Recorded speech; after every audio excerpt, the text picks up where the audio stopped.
যখন প্রথম রিলেশন শুরু হয় তখন দেখবেন এতটা কেয়ারিং করা হয় ঠিক এইভাবে। কোথায় যাচ্ছ, কি করছো, খেয়েছো কি খাওনি, না খেলে তো শরীর খারাপ করবে, খাওনি কেন, বেশি রাত জাগলে চেহারার ক্ষতি হবে, রাত জাগিও না, তাড়াতাড়ি ঘুমাও, এখনই কিন্তু লাইন থেকে বেরিয়ে যাবে। আর হ্যাঁ, আমি কিন্তু বারবার এসে চেক করবো তুমি লাইনে আসো কি না, তাড়াতাড়ি বেরিয়ে যাও লাইন থেকে। হ্যাঁ, আর সকালবেলা উঠে কিন্তু প্রথমেই আমাকে SMS করবে, ওকে?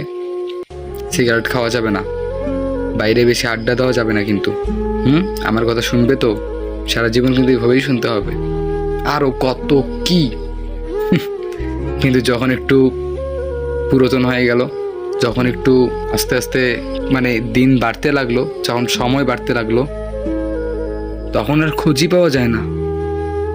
ফোন দিলে ব্যস্ত, ওয়েটিং, মিটিংয়ে আছি, প্রাইভেট আছে, আজকে আম্মু বাসা থেকে বের হতে দিচ্ছে না, আজকে আমার হাত থেকে ফোন কেড়ে নিয়েছে, কতই না অভিযোগ, কতই না কৈফত।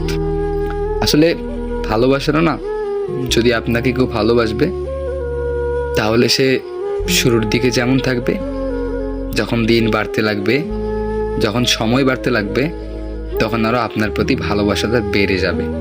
তখন সে এরকম কোনো অজুহাত দেখাবে না, বলবে না এখন ব্যস্ত আছি, বলবে না আজকে এই ঝামেলা, আজকে ওই ঝামেলা, না, সমস্যা হতেই পারে, সেই জন্য প্রতিনিয়ত না। যখন দেখবেন এরকম আস্তে আস্তে গুরুত্ব কমে যাচ্ছে, তখন আপনি নিজে থেকেই ওখান থেকে সরে যান, এটা আপনার জন্য অনেক ভালো হবে। আর যদি আপনি নিজে থেকেই না সরে যান, তাহলে সেই মানুষটা আপনাকে নিজে থেকে সরিয়ে দিবে, ফলে আপনি কষ্ট পাবেন,